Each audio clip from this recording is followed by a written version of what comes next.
I'd like to welcome everybody back today with Alabama Care. We are here in Birmingham, Alabama at the ADRS building off of Crescent Drive, I believe. And we're on the 5th floor today, so we have quite a good view of the north side of the city. And I am here with Lesie Dawson, and Mrs. Dawson is the ADRS Business Relations Program Manager. Mm-hmm. And Mr. Heath Hendricks. And Mr. Hendricks is with Onan Group Staffing and is a key account manager. Yes. Perfect. And at this point, I'll give you a quick introduction. We're going to be talking a little bit about some of the relationships between employers and employees in the disability community, some of the challenges associated with that, and then some of the success stories and how to overcome those challenges. And I'd like you both to just do a quick introduction for yourselves. Great, thank you.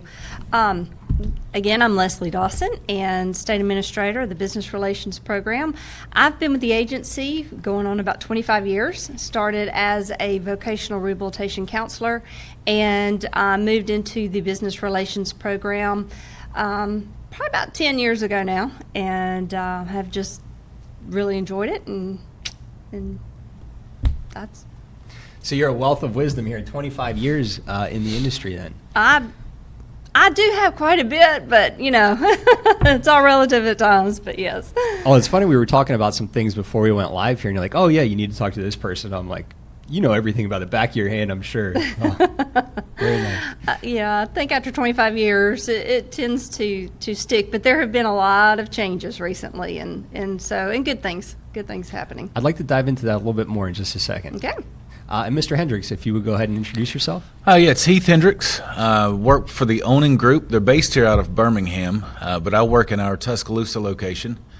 The key account manager, and I work with HR departments for some of our larger clients and employers throughout West Alabama. In Region 3, it's a workforce development region. Everything from identifying barriers to entry for high school youth, out-of-school youth, people with disabilities, just the whole gamut of trying to get people into the workplace. Mm. Now, Mrs. Dawson, you said that there were some changes recently, some very positive changes. What were some of those changes that you were kind of hinting at there? Well, in 2016, the Workforce Investment Act was reauthorized into the Workforce Innovations and Opportunities Act. And that act actually brought in vocational rehabilitation as a mandated partner in a state's workforce system. And so for the first time, really for the past many, many years, vocational rehabilitation has actually been at the table when it comes to making decisions about services provided to Alabamians, as far as helping them with getting training and going to work and that sort of thing. We've always worked with individuals with disabilities in the state of Alabama, but we've kind of always been over here in a little silo. So it kind of brings us all together. Yeah, it reminds me when you speak like that, kind of like an IEP where everybody comes to the table around that individual. Right, So exactly. it kind of made the mandate that everybody has to be at the table when planning, for the future and this individual planning for their future. Absolutely. Were you in this office, in this building before that, before 2016? No, actually, I was in the Tuscaloosa area. But of course, been with the agency during that time. Mm-hmm. Mm-hmm. Yeah. Now, if you could give us maybe a success story to kind of introduce many people to the business relations program, maybe one side from an employee looking for employment, and then Mr. Hendricks from the other side of an employer success story. Sure. So when we have counselors, vocational rehabilitation counselors who work all across the state, and they do a lot of the case management and the services to help prepare an individual with a disability to go to work. And so once that they are at that point where they're job ready, then they may be referred to a business relations consultant. Okay. And the purpose of our program or my employees across the state is to really kind of hone in on assisting an individual with a disability who's had difficulty finding a job. So we build relationship with employers so that if an individual's going to need perhaps, maybe extra time during an interview, or perhaps we know that somebody's going to be really good in a job, but they're not going to interview well. So we can kind of open the door or pave the path for them. Another thing that we have to offer is what's called a pre-hire paid work experience, so that it's an opportunity for that individual with a disability to actually go to the job site and try out the job. So we're paying their salary while they are there doing that, and it allows them to see if that's a great place for them or a good job match. It also allows that business to see if this is going to be a good fit for them as well. And from there, we look at, okay, if it is a great situation, then they'll roll on into employment with that particular employer. If there's accommodations that are needed, we bring in resources from our agency, rehabilitation engineers, to help with accommodation processes and procedures. Sometimes it may not be an accommodation, it may be a job coach. It may be somebody who is kind of off to the side, but there for that continued support and assistance. And then, of course, once somebody goes to work, we're there to do follow-up. So we follow up with the individual to see if they're having any issues, having any needs, and that could be issues related to work, or it could just be some personal issues. And then we also follow up with the employer to see, does that employer have any concerns? Is the person catching on? Are they producing, whether it be quantity or quality type work that's needed? And are there to still answer questions and be of assistance if anything arises. Now, you mentioned that one of the things available through the Business Relations Program is ADRS, and the Business Relations Program will kind of pay for a few weeks or a few months of that salary to make sure it's a good fit. How long is that? Well, typically, we will support this or provide that kind of service for up to 3 months or 480 hours. The reason behind us providing the payment for this is because of Department of Labor's wage and hour laws. So we wanted to provide an opportunity for somebody to actually get in and do the work. And in order to do the work and touch product, then the person has to be paid, and also covered under workers' compensation, additional accidental insurance, those sorts of things. So it's a good protection for the employer, but it also is an opportunity for the consumer. It also gets the individual. It gives our consumers a chance to get some paid work experience on a resume if they don't have any, or maybe they don't have work experience in the area that they're having to transition into, maybe due to a disability, they've had to change careers. So it allows for paid work experience, and then also for those individuals who haven't actually worked, it actually lets them say, hey, this is what a paycheck feels like, and this is what's going to help me to become independent and reach their maximum potential. I feel like a lot of the talk, we're a small group here, startup, a lot of the talk is on internships, and a lot of people in college are looking for internships and out, and it's kind of that work experience. But if you're working and you're doing the job, I feel like you should be compensated financially. And that's a really cool thing that ADRS and the Business Relations Program are able to do. It's such a big difference when you get your paycheck, you see where the taxes are going. It's a big confidence boost. Right. I know it was for me. So. Exactly. Now, you mentioned the 3 months or the 480 hours there. Is that for the year and then it kind of resets, or is that by opportunity or by employer?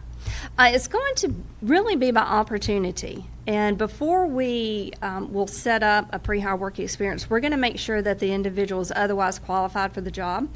So we're going to make sure that they have those licensures, certifications, education that would be required. Our ultimate goal is that, hey, we have made a good enough match that person can just slide right on into an actual job. However, there does not have to be a job opening for an individual to do a pre-hire paid work experience. There does not have to be a guarantee of a job for that either. But we do want to make sure there's an outcome in the future for that. So Yeah. if we have to do a couple of them, that's okay, but we're really going to try to make sure we're honing in on exactly what's needed. This sounds like a 0% fail rate for an employer. Why wouldn't you have somebody come in if ADRS is going to help with the salary financially there? You get to see how the individual is in the environment. Mr. Hendricks, if you could kind of touch on maybe some success stories from the employer standpoint. Well, and I love that Leslie talked about that, because what people don't understand is it's a zero cost to the business for the entry for the first 480 hours. Mm-hmm. And most people, when they equate free, they think it's cheap. Just like I've heard somebody, a very wise person, say, but it's not. They came in. We have a employer at West Alabama where we created an integrated workspace for those with disabilities to work alongside those without, the full-time employees. Learn those jobs, and we have one that's now being promoted into a full production position. Leslie's team came in. It was everything from translation to a job coach that was working an off shift of 3 to 11, which I'm sure she didn't enjoy, but that was really helped the employee as they gained their skills and confidence in what they could do. Another big benefit to the business portion of it is that covers workers' comp and unemployment insurance, and that's just another barrier that some employers see that they shy away from. But there's no need to. There's no need to be intimidated by any of this, because Leslie and her team, it's a wonderful program, and they want people to succeed. And employers, alongside with ADRS, we try to make sure that happens. Yeah. And like you said, it's a zero cost to the employer at the beginning there, and there isn't much risk. And I feel like spending time with that individual and seeing their potential really breaks down a lot of barriers. And so that's a very good program there. And you mentioned the program there with people are with full-time staff before they assume duties maybe in the full workplace. Is that correct? Well, so anytime we bring in an entry-level position, be it through ADRS or contingent or anybody, we use the adult-based learning model, where you watch me do it, we do it together, and then you watch, you know what I'm saying? Yeah, kind of Yes, shadowing. And then I do it on my own. Yeah. So in that course of training, everybody starts at a basic position, and then they work their way up into production and quality positions. Okay. So that's kind of it at our employer. That's kind of the top where you want to be, is production or quality. Now at Onnit, is it Onan? Did I say that correctly? Onan. Onan. I apologize That's there. all right. We've got a little line over the O to make it a long O. It's like from I any still kind have of problems Eastern with it. European Sweden thing or something. So are you doing some intake then where there are quite a few different businesses that you will outsource that to?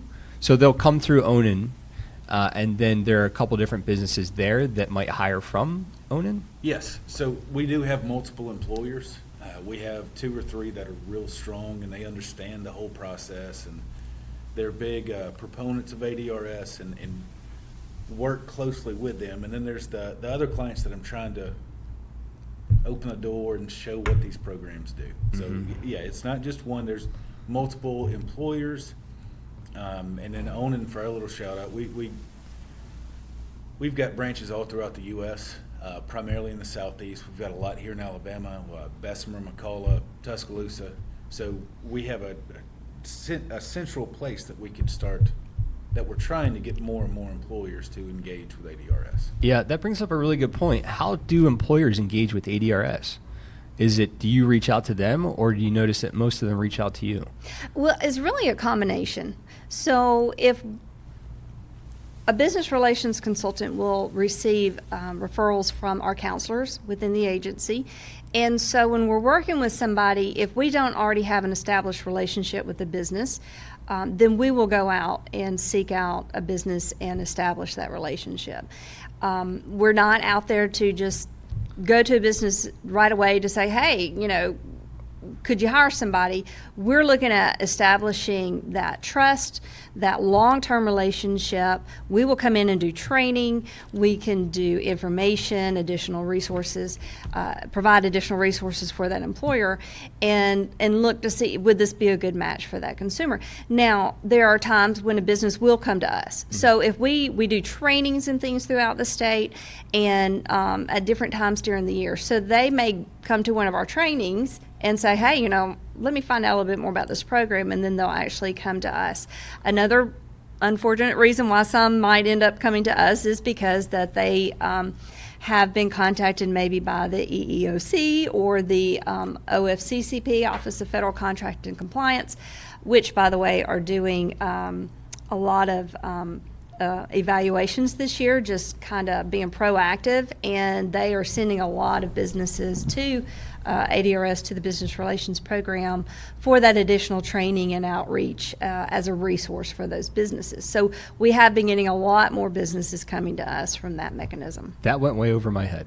Okay. So tell me about those two organizations you were speaking. So sure. So with the EEOC, Equal Employment Opportunity Commission, of course, that is the federal entity that kind of watches and does maybe investigations if somebody feels like they have been discriminated against at the workplace due to a disability. And of course, they do a lot of other civil rights laws.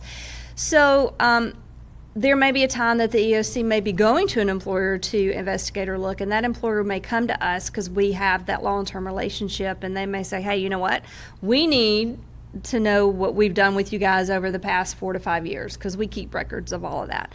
And so we can provide that information to the employer, and then they can send that back to the Equal Employment Opportunity Commission to show that they were making a good faith effort in hiring and retaining individuals with disabilities. Now, the Office of Federal Contract and Compliance, if a company receives more than $10,000 a year in federal money, then they are a federal contractor.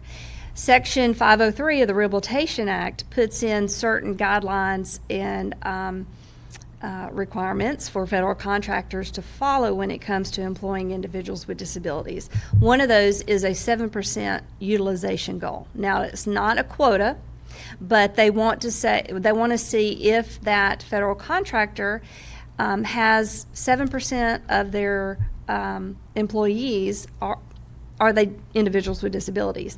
If that federal contractor has more than 100 employees, then they're going to say, do you have at least 7% of each job classification? Are they individuals with disabilities?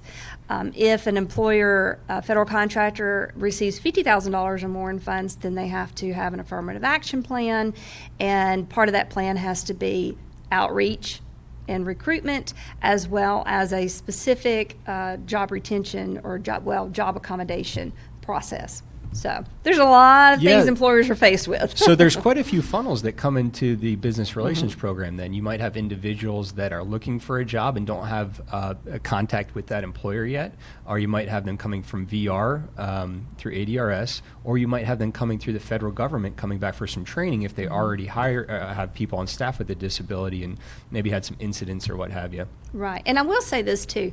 There are employers that, recently with the unemployment rate within the state being as low as it is, they are actually looking for an untapped labor pool of workers that are committed, that are very hardworking, and that bring a new perspective to the workplace, not only to help within that company, maybe through providing ideas and suggestions, but even with the marketplace.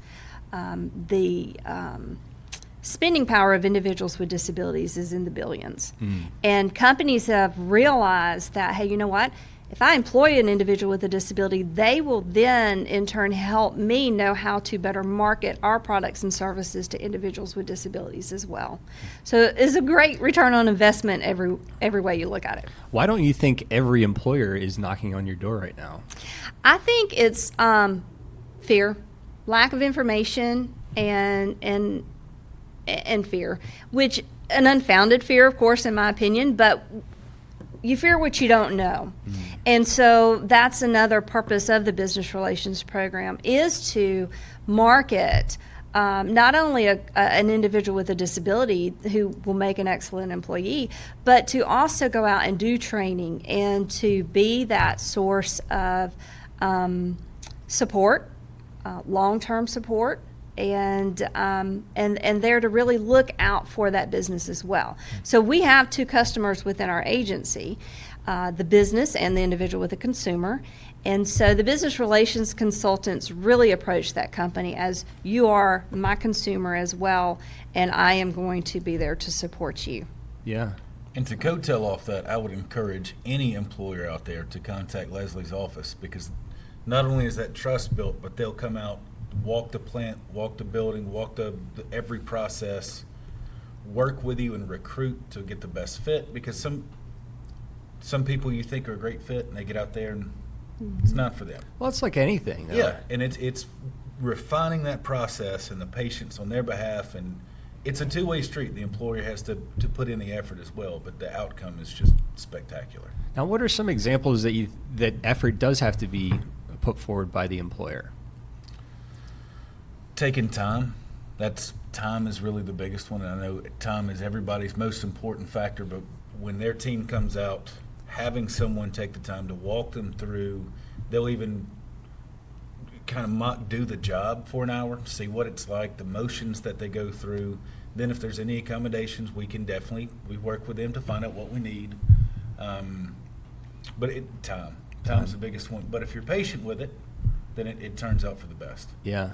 So it sounds like some of the fears we were talking about of why every employer isn't looking to hire people with a disability might be because they're uncertain, and we always fear what we don't know, and maybe a little bit of time commitment there. They're not sure how much time commitment. But once we get past those two hurdles, the return on investment for that time It's huge. It pays off dividends for decades. Yeah, I say time. I'm not talking 60 hours a week. It's just 2 hours here and there to really walk through and sit down and help recruit and come up with job descriptions. And so, yeah, you don't have to hire someone to do this. Right. It's just a little outside of your norm. Right. I like how you said that it's almost like a partnership. That if you were to hire somebody with a disability, they really help your company, with a societal presence, I want to say, and how we as a business should be acting to incorporate everybody. And if you kind of harness that, I mean, the sky's the limit on that. Absolutely. Yeah. Absolutely. We did have a quick question from somebody that's watching right now, and I'd like to go ahead and ask that. Hey. This is from Mallory Karen, and Mallory is a good friend. She's been on a few broadcasts with us before. And she says, "Hi, Alex, it's Mallory. Can you see if all I need to do is ask ADRS how to get plugged into the business relations program? So how does one go about an individual looking to get involved with the business relations program? How do they go about doing that?" So that's a great question. The first step is to get involved with the vocational rehabilitation program. So you would need to contact the local office that's in your area, and they will put you with a vocational rehabilitation counselor. So vocational rehabilitation is it's an eligibility program, so an individual must have a disability that impacts their ability to perform any type of work, and that they would benefit in terms of going to work if they received our services. So that's kind of how we look at determining eligibility. And so from there, then they will meet with a counselor, talk about careers, their vocational goal, career pathways, and then that counselor works with that individual to provide those services needed to get them to the point where they are ready to go to work and follow them through, of course. So to come to a business relations consultant, ultimately, then they have to be referred by that vocational rehabilitation counselor for the consumer aspect. Businesses can come at any time, but we have to have that referral from the counselor on that. Okay, so you'd have to go through ADRS VR, and then they would refer you to the business relations program. Mm-hmm. Okay. Hopefully, Mallory, that was an answer for you there. Appreciate you asking a question. If you have more, please keep them coming.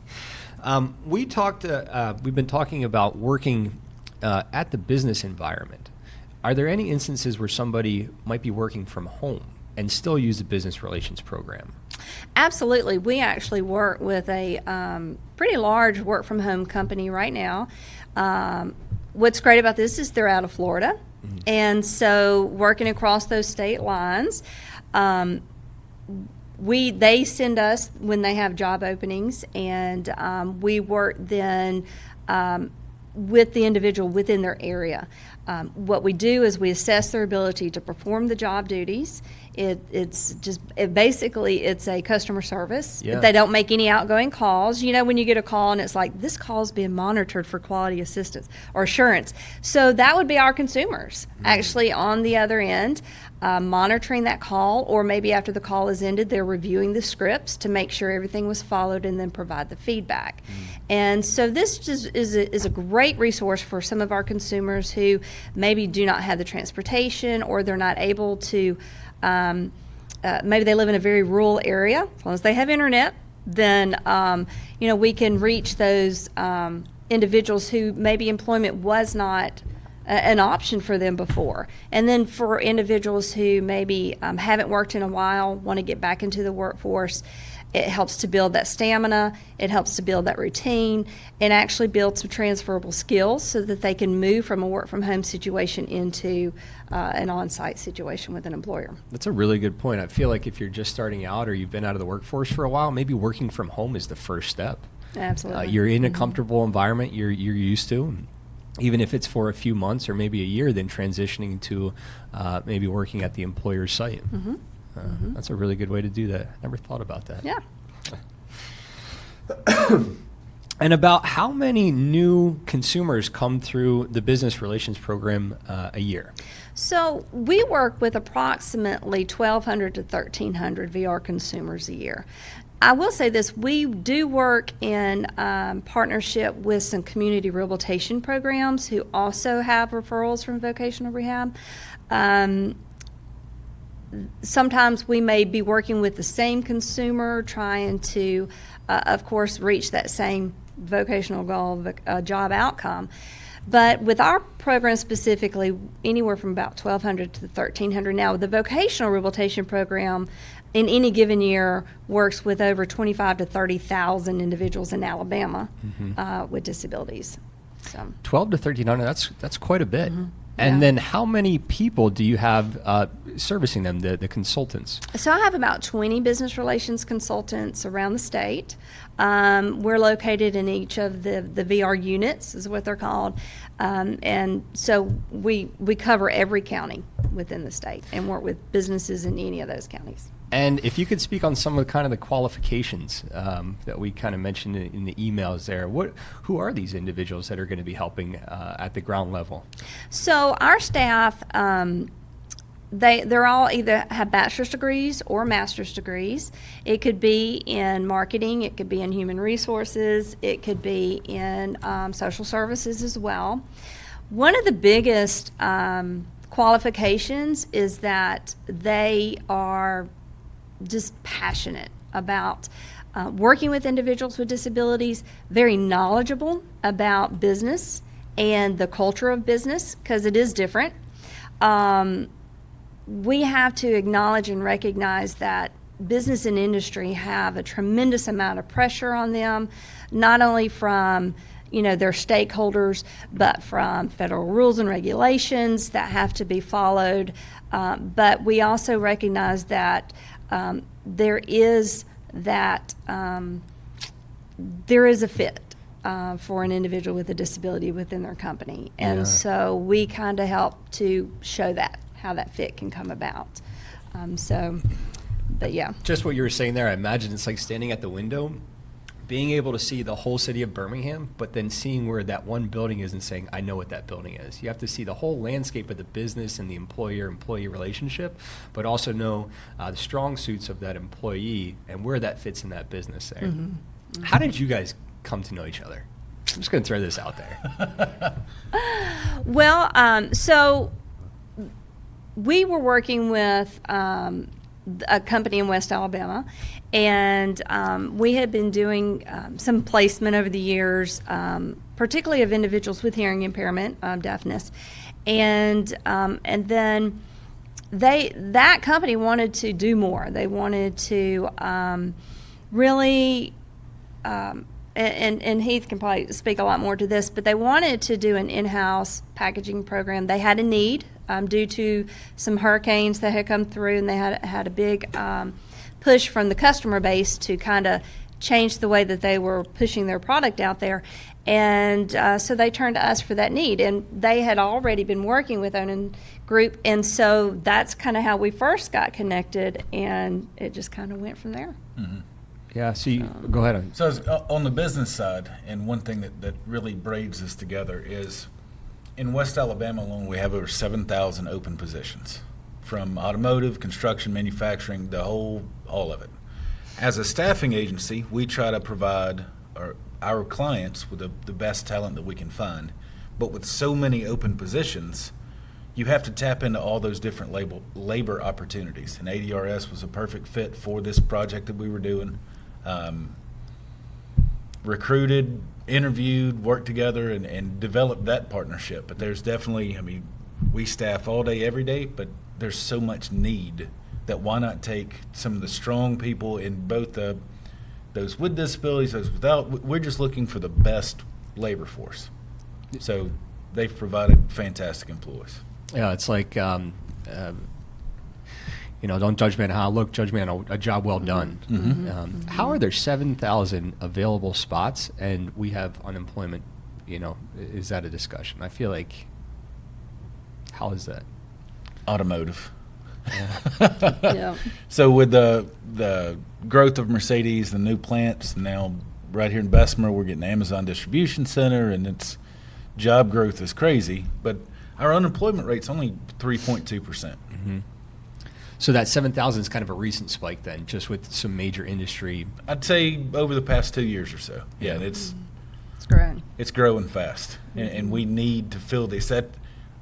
We work with high schools, getting those kids ready for when they graduate high school and they're not college bound. We try to prep them for the workplace. We're going through every labor avenue that we can find. And what's great about the partnership that we have with businesses is, although we started with Onan with this one employer in West Alabama, we have now moved this over here into the Birmingham area because of what Heath was saying that they're doing with the high school students with a special Ready to Work training program in the high schools. And so they, based on what we did with them in the West Alabama area, have now reached out and said, hey, we want to work with you guys here in the Jefferson County area to help place our students that come through the Ready to Work program that maybe they could tell there was something that was preventing them from excelling in that program as they should. A student maybe with a learning disability or something like that. So then we could pick them up, the student up, and work in tangent with Onan and their folks to say, okay, what is that extra training they may need? What kind of accommodations do they need? And the school systems are great to help with that. Mm-hmm. And then once they go out into employment, then we can follow up with accommodations that may be needed on the job site. Something that I've heard a few times is kind of following up. How often does that happen both for the employee and the employer? Is that like a quarterly thing where you'll check in, maybe for the first year? Or what does that look like? Well, on the employer side, since you have that job coach there for the first 2 to 3 weeks, I check in daily. When they get there, when they're about to leave, then I do my the 1-7, first day, first week, first month. But then I call my peer under Leslie's umbrella.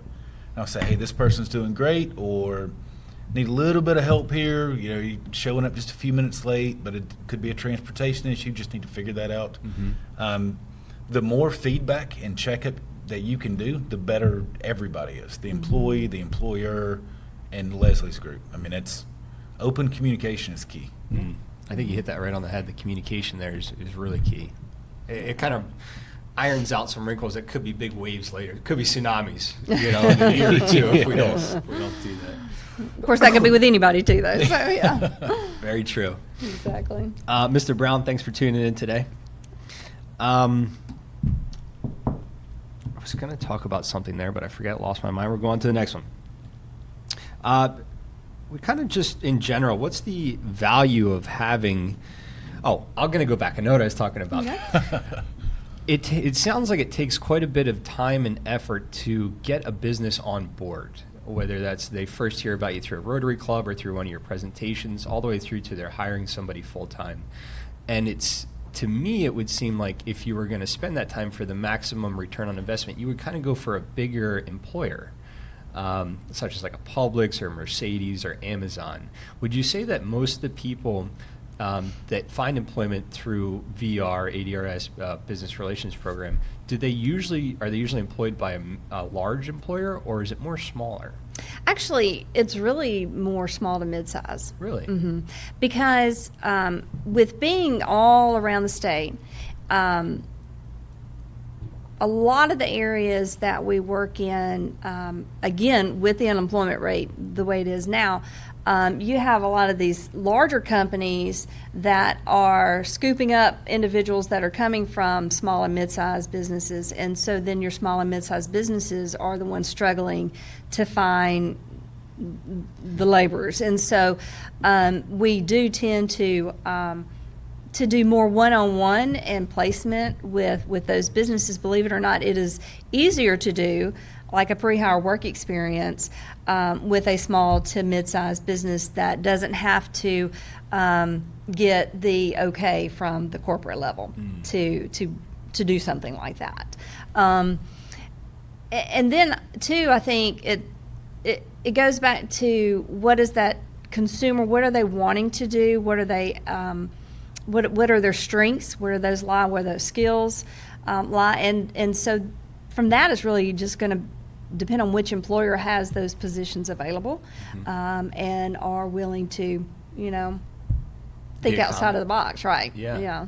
Exactly. Mr. Hendricks, do you see the same thing as well? Oh yeah, no, I mean she's all over on that one. It's the larger companies here in West Alabama. I can't speak to Jefferson County, but for West Alabama, it's almost like the larger you are, the further down your employment history they want you. Because some of the larger ones, like your large automotive and manufacturing, they want you on your second or third job. They don't want you on your entry-level job. Because that's, go work for the supply, for whoever, I can't use company. Yeah. And then after you get that experience, then we want you. So that's kind of how I've seen the food chain work when it comes to large employers. Yeah. I never thought of it that way. I always thought that you would kind of approach the bigger businesses to set up that big funnel, but they're not always open to it. They want people with experience and proven themselves for the past year or so. Yeah. That's a really good way to put it. Now, there are a few points that I noticed on the website that I'd just like you guys to talk about a little bit. The first one being the talent pool. If you could kind of just give a brief overview of that and, yeah. So the talent pool that we offer to employers is definitely, of course, it's going to be an individual with a disability. However, that disability can vary all along the spectrum. So it can be somebody who has a cognitive disability, learning disability, physical disabilities. It could be something like multiple sclerosis, cerebral palsy. It could be something like diabetes even, just depending on how that impacts that person's ability to work. It could be also on up into paraplegia, quadriplegia, blindness, deafness, or just some visual impairment or hearing impairment. And as far as the skill level of our talent pool, that runs the gamut as well. We work with individuals who maybe have a high school certificate, high school diploma, bachelor's degrees, master's degrees, and even PhDs. Again, it's just it's very individualized. A lot of people may see rehab and think drug addiction. And that is, I mean, yes, we do work with an individual who is in recovery, and but it just runs the gamut when it comes to types of disabilities and skill level, and that's why it's so important for us to work very closely with an employer so that we, as Heath was saying, we get in there to see what are your qualifications? What are the requirements? What skills does this person need to do?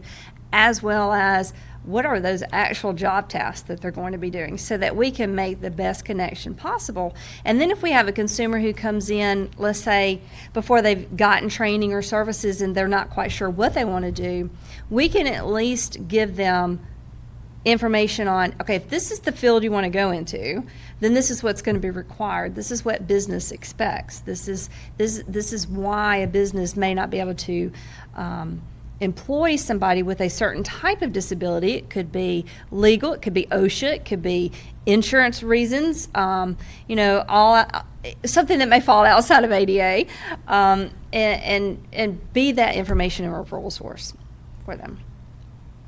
So it sounds like if an employer is thinking, what does the pool look like, there's a wide range. Right. I didn't know that Business Relations Program did have mental health there. Or I know it's ADMH, but recovery for MI, or addiction there. So. We do. Substance abuse disorders, mental illness.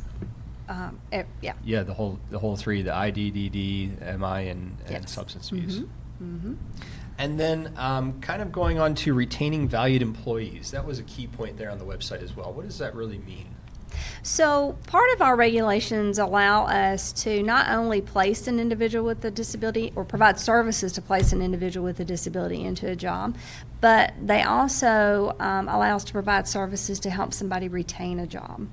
And it just absolutely makes sense that if you have a person who is currently working and they may have sustained an injury or acquired an illness, or just have an existing disability, and it is so much more cost effective to come in and look at, are there accommodations, whether it be an actual object or item or device, or a career coach, job coach, to enable that person to retain their job. One, it keeps that person from losing a job and then having to start all over again, but it also enables an employer to keep years of knowledge and experience, and really save money on having to bring in and hire and train and so forth for a new employee. So to us, job retention just absolutely makes sense, and it's actually we created our RAVE program. RAVE stands for Retaining a Valued Employee. We created that probably about 25 years ago. Well, no, maybe about 20 years ago now. I remember it's one of the first things I learned as a new counselor. So we did that based off of a request from business. And that's what I think is very valuable about the Business Relations Program is we do our services based on what a business needs. And so they came to us and said, this is great. We love that you can recruit people for us and send us some great employees, but what about our current employees who need some accommodations? And so that started the RAVE program. Yeah, being open to that suggestion and having, if it's been 25 years or like you said, it's got to be a success. Yes, Yeah. it is. Mr. Hendricks, do you notice that you work, do you guys participate in the RAVE as well then at your locations at Onan? Yeah, yes, and our clients do as well. One of the number one highest cost for a new employee is training, and then you have the whole speculation of 6 months, 8 months in, are they gonna make it? Yeah. So retaining valued employees is cost savings to the business, and then also just that West Alabama companies pride themselves on tenure. That the older their general workforce is, the better, because it's almost a sign of regality. Because long-term business, we provide careers, so anything we can do to retain those is excellent. That reminds me, I used to knock doors right after college. I was selling home alarm systems, and it was much easier for me to retain a client if they had a question than go knock on a new door. So, answer the phone if your clients have questions. And Right. help your current customers out, and they become customers for life. Even if years down the line, like, hey, do you know anything about alarms still? I'm like, no, not anymore. If I start getting into sales again, I'll let you know what I'm selling. Right. And then another one of the key points on the website was the no-cost resources. If you could kind of give us an overview of that. Sure. And one thing that I want to emphasize with the no cost, it's interesting that some employers that not in Alabama, of course, because once they see what we can do, then they're like, this is even better that it's no cost. But there tends to be that concept that, well, if it's free, then it's not valuable. But actually, our program is funded by tax dollars, so everybody's already paid for it. And but we do provide, it's the services that we provide for businesses, and those services range anywhere from, of course, recruitment to training. We provide trainings on the Americans with Disabilities Act. We do disability etiquette and awareness, disability bias training. We can come in and create a training program specific for that company. We train managers, supervisors, which is actually vital to have your frontline supervisors and managers trained on disability etiquette, bias, accommodations, reasonable accommodation processes, various things like that. And Section 503, what are all these requirements, and how do I make sure that I'm following those? And that's probably one of our most valuable services to the business, in addition to the recruitment and then the retention services. Of course, we can offer financial incentives or connections to financial incentives like the Work Opportunity Tax Credit, which provides an employer with a tax credit up to $2,400 for hiring an individual with a disability.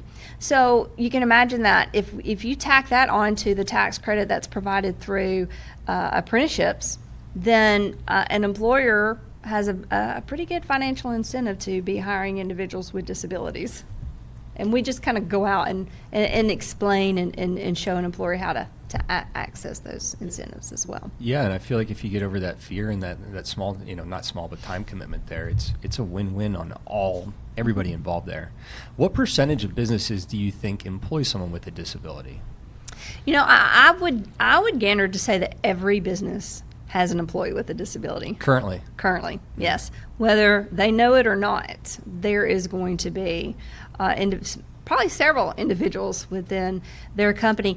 And so a lot of times when we market or talk with businesses, we make sure to emphasize that our definition of a disability is different than Social Security's definition of a disability. Gotcha.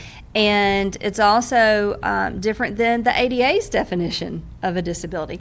So we like to throw in, we work with individuals with disabilities, injuries, or illnesses.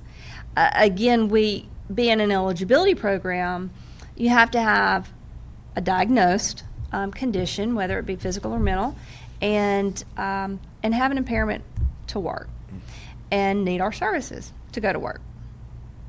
Just that simple. So if you're looking at an employer and saying, they may say, I don't have anybody with a disability, then when you step back and say, well, they may have a disability, they may not have a limitation to doing the essential functions of their job, therefore that employer may not know about it, but I would gander. You think that the employee, if their disability is starting to affect some work, is a little hesitant or reluctant to say something to the employer? Mm-hmm. Mm-hmm. Would they then contact you and say, hey, I'm thinking that I need to say something, my work's going down? Mm-hmm. Have you had that happen before? Oh, yes. Mm-hmm. Mm-hmm. We actually do. Now, sometimes it may be somebody that we've worked with in the past and like you said, hadn't had any issues, and then all of a sudden their disability is progressing and they need accommodations. Sometimes it's that they've had a new supervisor or they've had a job change within that company. And they're having to reestablish that information and understanding with that particular supervisor. or HR change, various things like that. So you'll come in and kind of coach that new supervisor on the individual and the right processes for that business. If that's what the consumer wants, sometimes we just direct the consumer behind the scenes. Not direct them, but advise them behind the scenes of the most appropriate way or the best way to start a conversation or to have that conversation. If they do want us to come in and speak with the business, then we of course naturally advise them on how to open that door for us to come in, because we don't want to barge in there and be like, you didn't know we're coming today. Exactly. Where's Yes. your conference room? Yes. So we've had some of our employer partners who, they are on board with everything. But then when they had one employee who had worked with us in the past came up and said, hey, I need some accommodations, and we went to that employer, they were like really standoffish because they don't know, and their first response is, oh, I don't want to do anything wrong, or, what is this going to lead to? And so we try to say, we are not enforcement. We are their partner. So we don't, we're not, we may be state government, but we're not federal government. And so we really are, their friend. They're like, yeah, government is not your friend. But in this situation, we definitely are there to help. It can be tough, I imagine, from the employer standpoint, too, because you have all of your business going and you're focusing on whatever product or service you're providing, and then you also want to make sure you're doing everything correctly, and it seems that there would be like a lot of documents that you'd have to read through, making sure that you're doing all these things. And that's a good opportunity for the employer to reach out to you, and you guys coach them through that.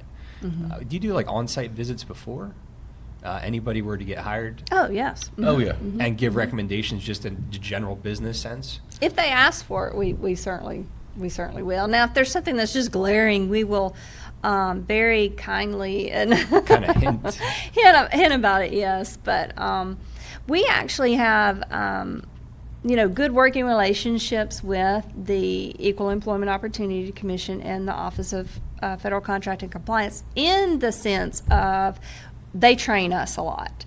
So we don't ever give information about our employers to those entities. If they come to us and they say, hey, we need information on employer ABC, we're like, no, we will give information to the employer, and that employer can decide what they want to do with that. But we do work in tandem with those federal entities, primarily for what you just said, so that we can keep our knowledge and information up to date, so that we can be better partners with our employers. So that would be something as a business owner that somebody would be a little bit reluctant to. Like, I don't know if I'm following all the rules. Like, I want to check, but I don't want to get in trouble. And so that's a good space to come to as you guys. Yeah. And then business accessible is another link that is on the website. If you guys could kind of go over that.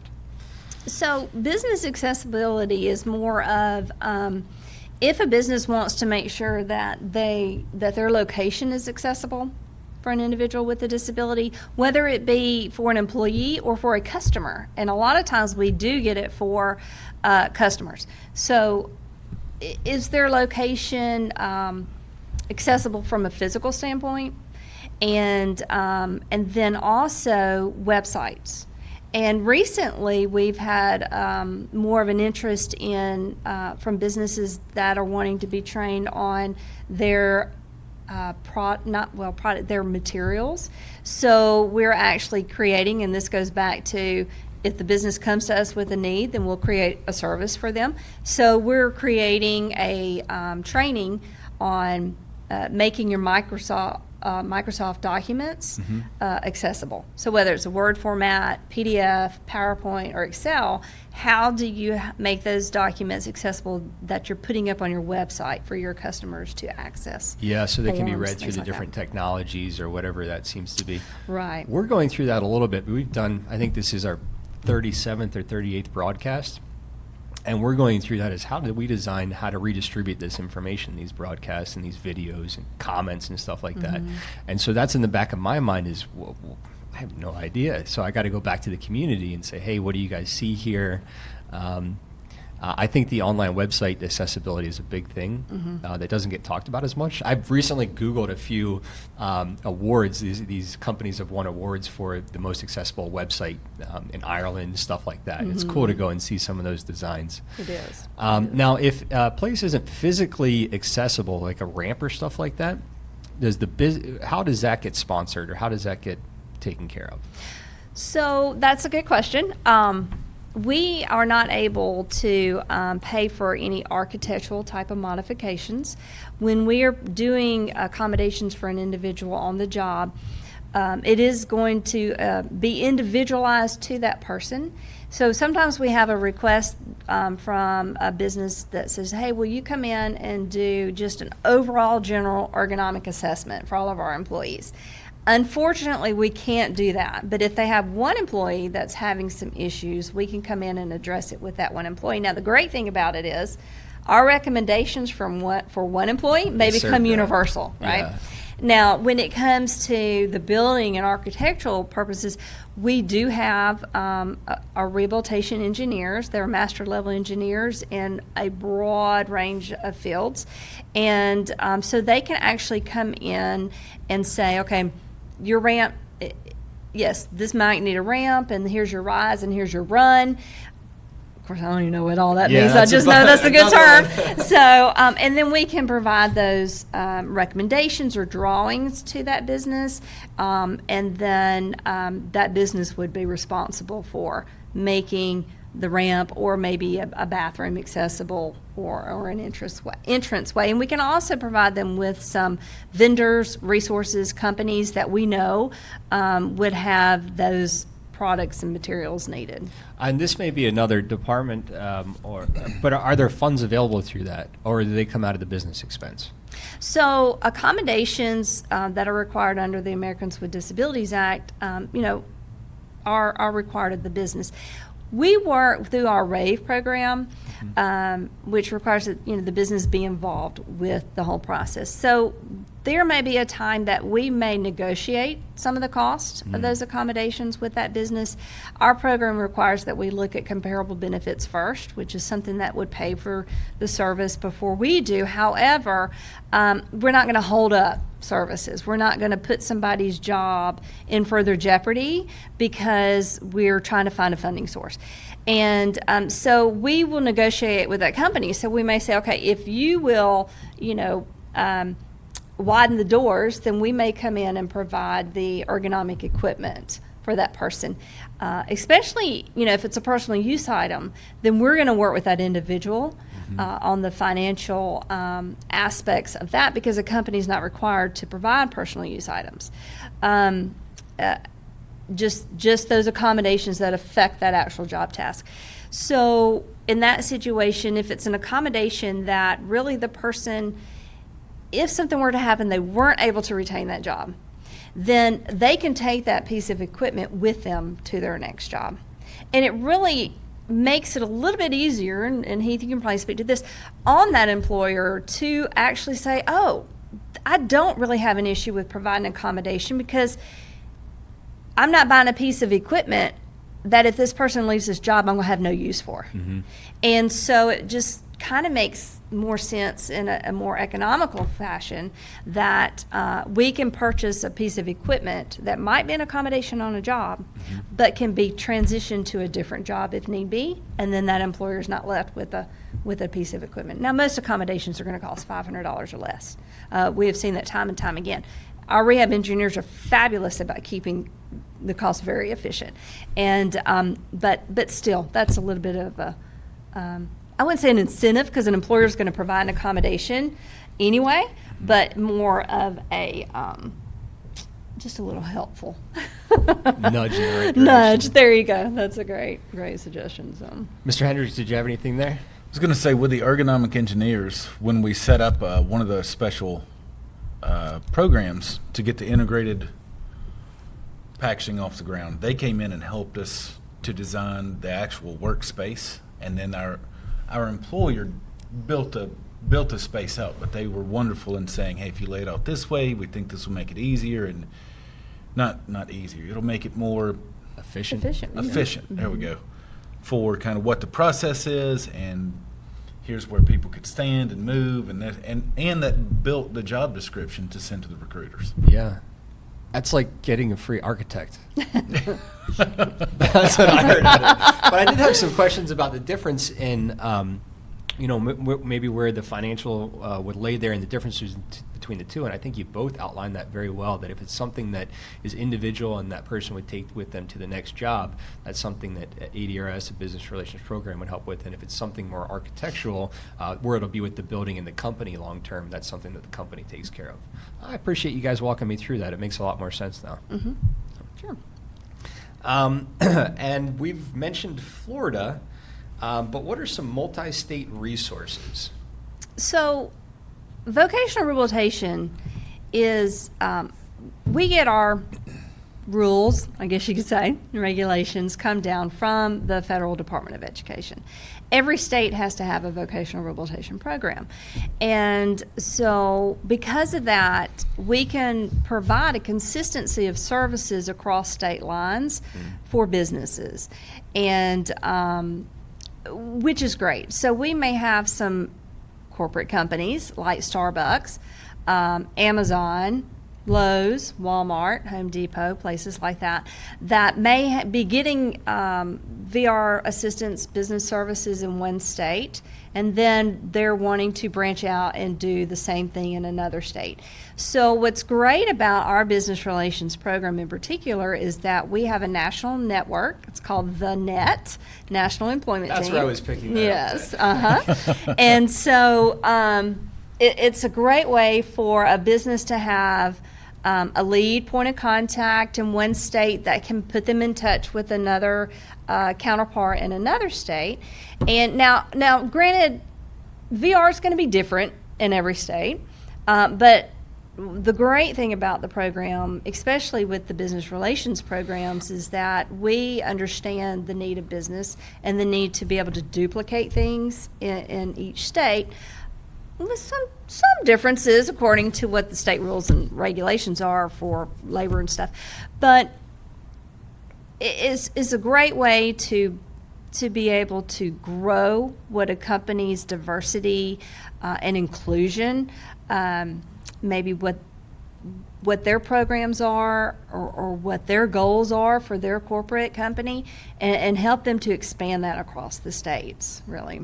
Sounds like a chain reaction, that you guys allow that chain reaction to happen. So let's say Lowe's is out in California. I have no idea where their headquarters are, but they start it in California.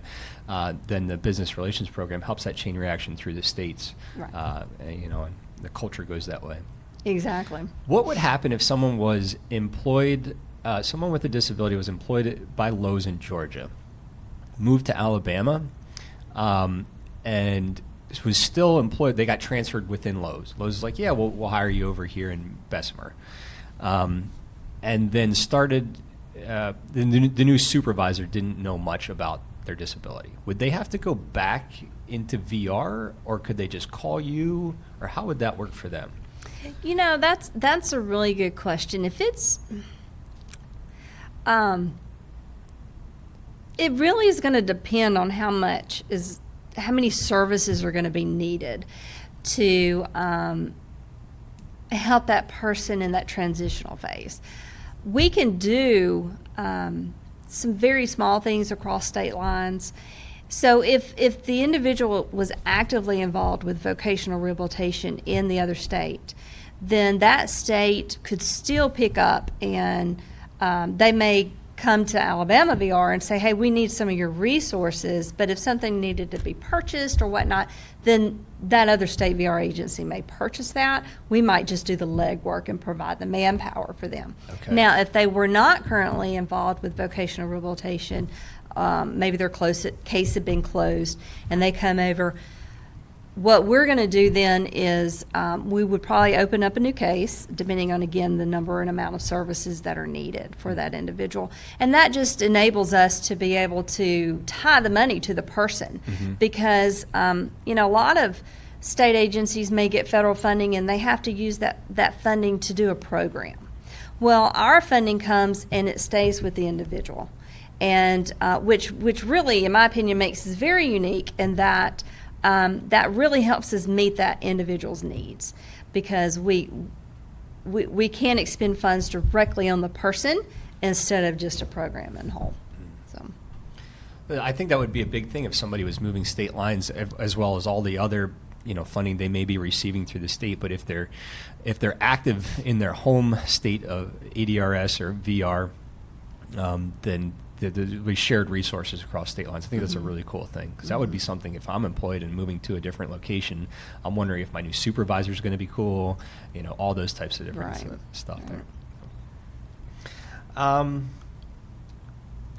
Well, we're kind of getting to the end of our broadcast today, and I would like to ask if there are any upcoming events that either one of you would like to kind of give a shout out to. do y'all have? Well, I want to say something really quick, but then I really want Heath to speak to something that they've been very involved with in the West Alabama, your prep program. So, sure. But as far as some definite upcoming events, October is National Disability Employment Awareness Month. And during that month, we have our business relations consultants are involved in different committees and so forth in their areas. We do a very big local awards events in these areas, and provide different awards for employers of a big business, small business, an employee of a big or small business.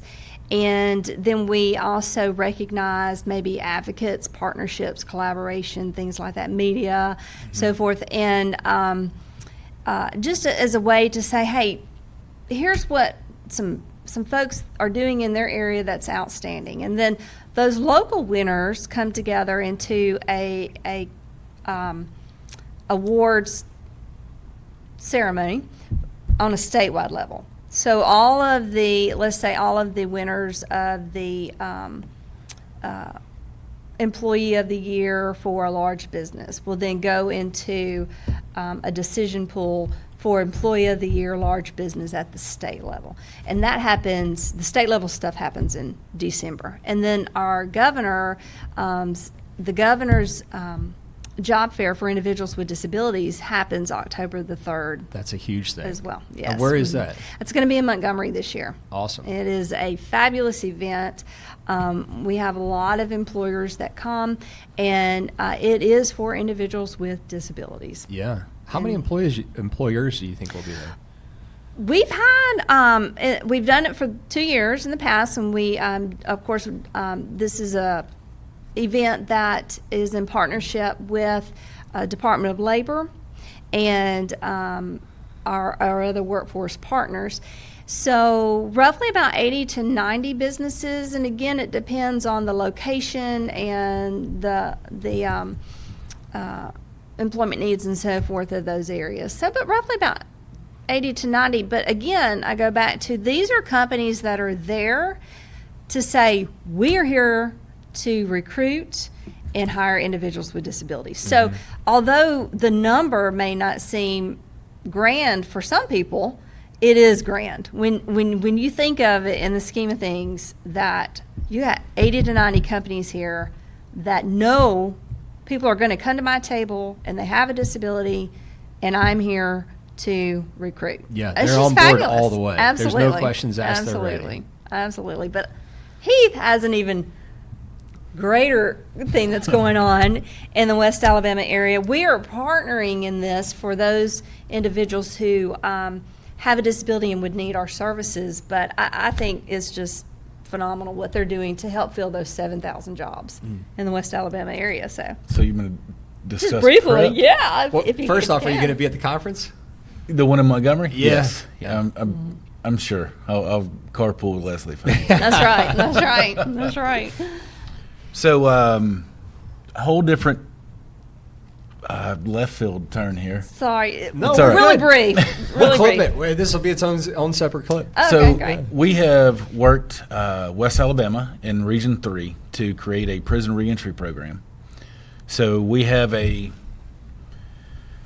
I'm going to overview this. So yeah, you can clip this. Yeah. So through LifeLink, which is a subsidiary of the Church of the Highlands, we have a program called CORE, which is an 18-month faith-based transformational program taught at Bibb County Correctional Facility. We that program rewrites the prisoner's DNA. And then after those 18 months, we do 6 months of vocational training, which is ready to work times 10. It's a huge vocational training 6-month program. These guys, when they come out, some of them have been in for 15, 20, 25 years. We have 3 employed right now in West Alabama.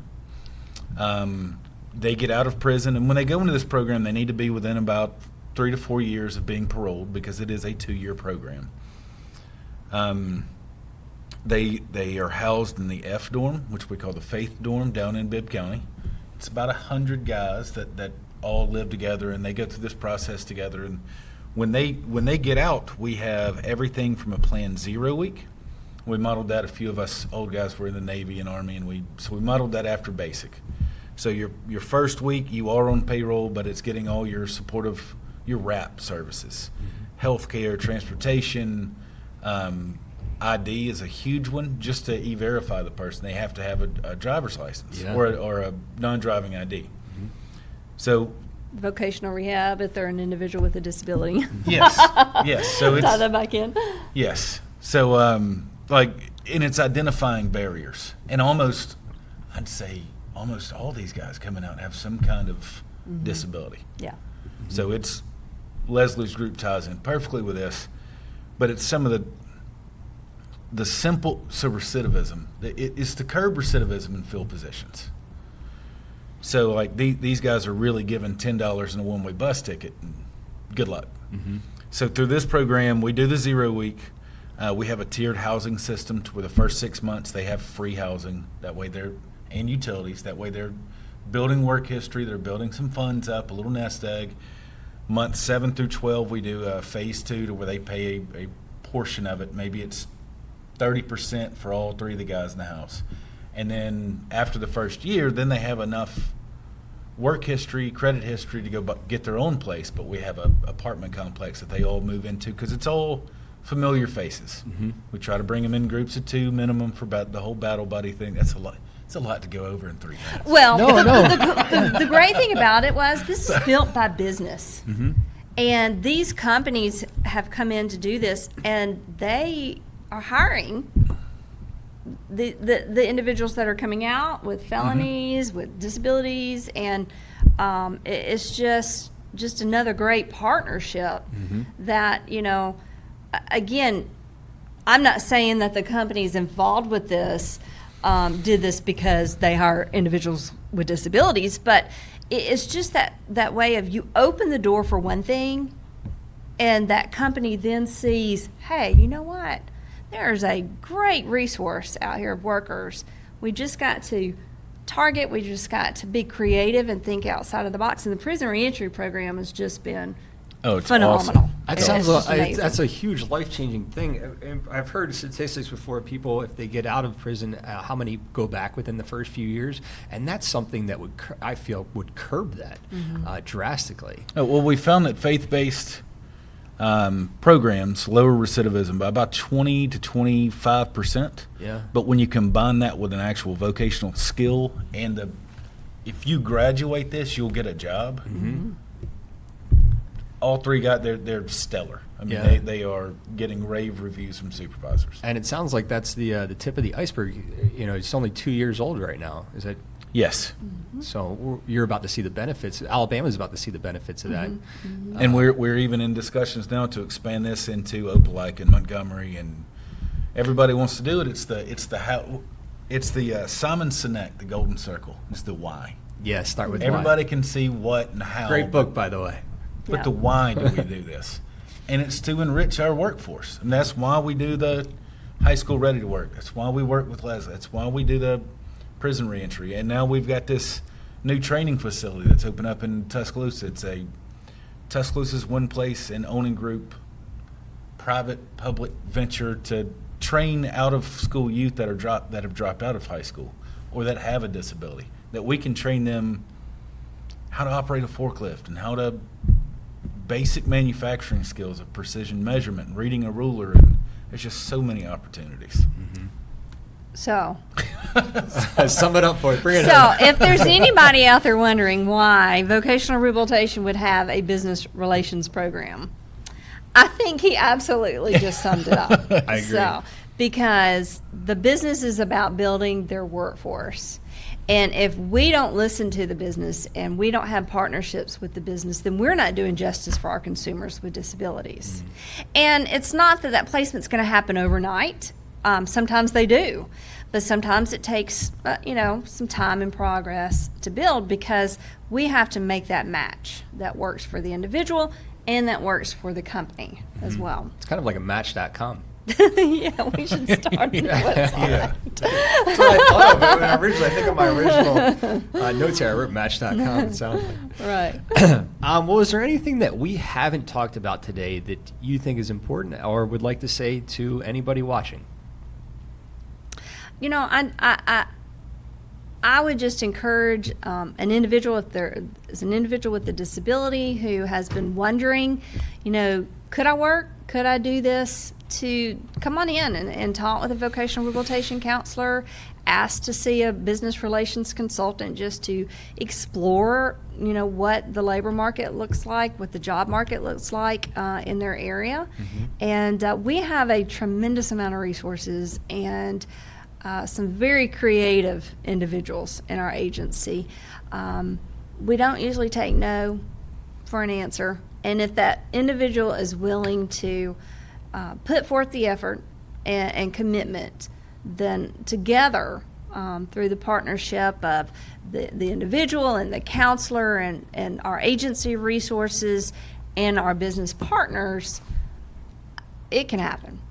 Again, maybe not overnight, but it can happen. Al, is there a specific phone number that you think, if somebody's watching right now, and like, as soon as this is over, I got to call or reach out? Sure, give me a call. My number is 205-290-4457. You are now signed up for cat memes. All right. Signing up, daily cat memes. You're welcome. And Mr. Hendricks. My part would be, if you were a business, I would highly encourage you to reach out to Leslie's department or the number that she just gave you. If you're looking for a staffing agency or somebody that can help you get in the door to help absorb that risk or burden, feel free to reach out to Onan. Just here in West Alabama, we're in McCalla, Bessemer, Centerpoint, Tuscaloosa. So we can help you bridge that gap with Leslie's group as well. Would love to do it. Absolutely. Well, I'd like to thank you both for being here today and taking the time to, spread awareness in what you're doing. I think what you're doing is awesome. Thank you. Well, appreciate you appreciate having it. us. Absolutely. I'd like to thank everybody for being here with us today. Chris, I see you're saying good afternoon. It's good to see you, buddy. Hopefully see you at the next Full Life Ahead camp. So, and at this point, we'll go ahead and cease our broadcast, and we will see you later this week with Lorenzo Brown.